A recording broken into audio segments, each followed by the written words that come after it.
Good day. So we're almost at the end. We are on the second to last topic, relation functions and graphs, which is numbers 45 to 52 on the January 2020 paper.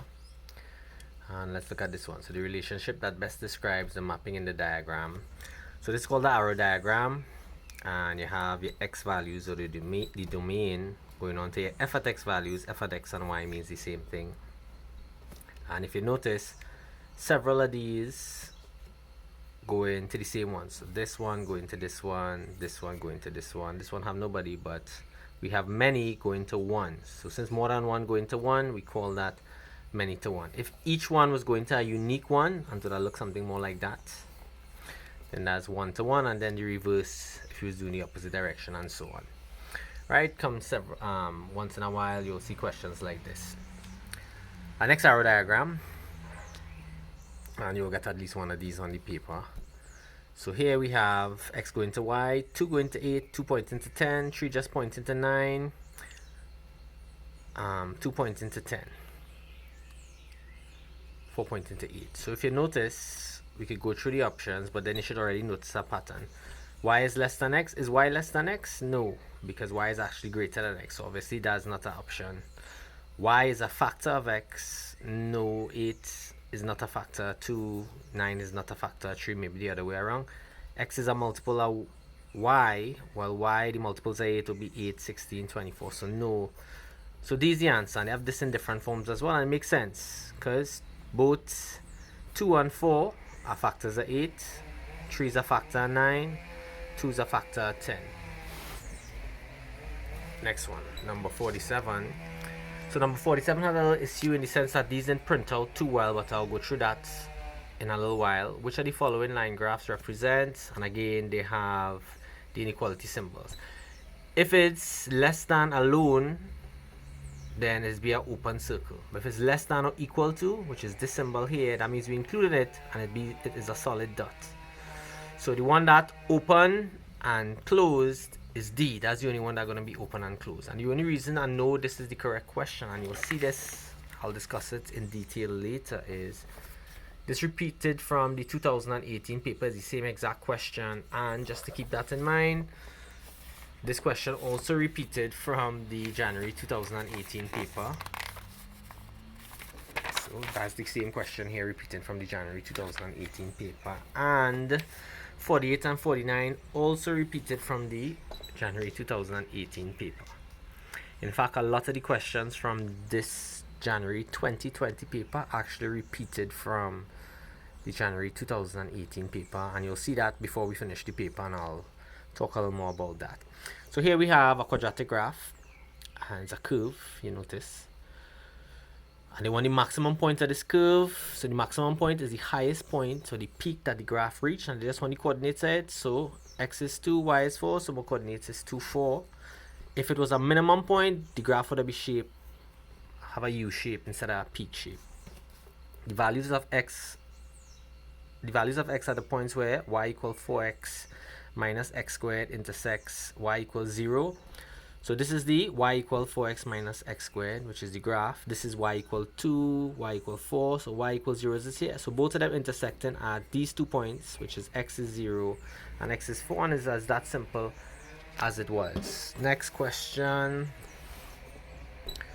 number 50. Which of the following represents the equation of a straight line? So this is coordinate geometry, and in coordinate geometry, a straight line would have the form y equals mx plus c.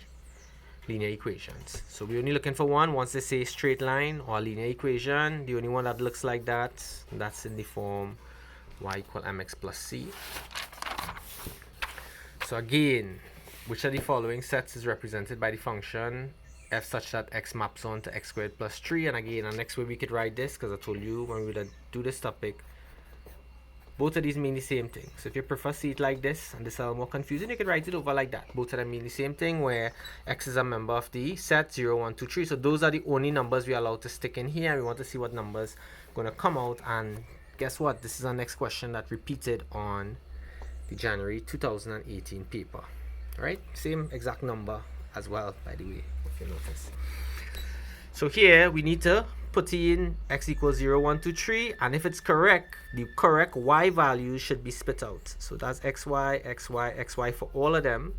Meaning when I put in x values of these in here, because you realize all the x values are 0, 1, 2, 3, it have to spit out the corresponding correct y value. So let me start sticking it in. When x is 0, 0 squared plus 3, y going to be 3. Because that's what it means, 0 squared plus 3. Overall number going to be 3. So far correct. When x squared is 1, it'll be 1 squared plus 3. 1 squared plus 3, 1 plus 3, 4. So that means this out already. He can't work because that answer didn't turn out to be 4, but my answer should be 4. So that means this could work or this could work. So let me keep going. If x is 2, 2 squared plus 3, 2 squared is 4. So 4 plus 3, my answer is supposed to be 7. Well, this one didn't turn out to be 7. This one is 7, so this one had to be my answer.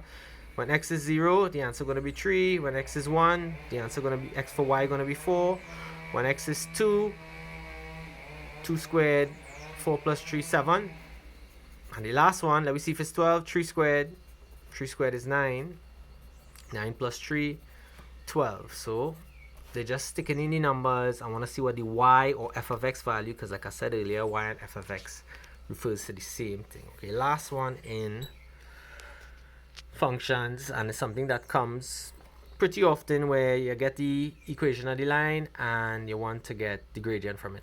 So again, we would have seen earlier that once is y equal mx plus c, m is the gradient, c is the point that it cuts in the y-axis at, the y-intercept. And since they say parallel, that means we have two lines, they have the same cut, they travel in the same direction, but it also means the gradient at one going to be the same thing as the gradient at the next, and all this we would do when we was doing basics of coordinate geometry. So I need to get this in the form y equal mx plus c, and then I could pull out the gradient. So I have different ways I could do it. I need to get y by itself, so in other words, I want to make y the subject of the formula. So I'm going to do it both ways. I'm going to carry the y to this side, so when I carry across minus 5y, it's going to be plus 5y is 2x minus 8. I want it to get in the form y equal mx plus c. So it's almost in that form, but I don't want 5y, I want 1y. So to get 1y, I have to divide everything by 5. Because I want 1. So you reverse and multiplying by 5 is to divide by 5. Whatever I do to 1, I have to do to everybody. So the 5's cancel, give me the y. C is minus 8 over 5. And the m, which is the number in front of the x, is 2/5. So my answer is 2/5. So again, I could have the y on either side, but if you wanted to see the y on this side, and I'll just do it back, we'll put this extra equal sign for it. If I want to see the y on this side, that means he's going to stay here, but everything else had to move across. So minus 5y going to stay, and when I move across positive 2x, it's going to be minus 2x. When I move across minus 8, it's going to be plus 8. Same thing like before. I want it in the form y equal mx plus c, it's not in the form y equal mx plus c. So I need to change this from minus 5y to y. And in maths, to get rid of anything, you do the reverse. Right now, minus 5 multiplying by y. So the reverse of multiplying by minus 5 will be to divide by minus 5. What to do to one side of the equation to keep it balanced, I have to treat everybody the same way. So the minus signs cancel, the 5's cancel, giving me the 1y that I want. The 2 minus signs cancel, still giving me the 2/5. And well, the y-intercept will be minus 8 over 5. You would have noticed for this video that I didn't do other questions and look in other past papers for it, because I'm going to post the link to my colleague's site. She would have gone through almost all the questions she could have find on functions, relations, and graphs, and work out all of them on her page. So I'll just put the link below to save time, because I want to wrap up these videos so people have enough time to go through it before the exam.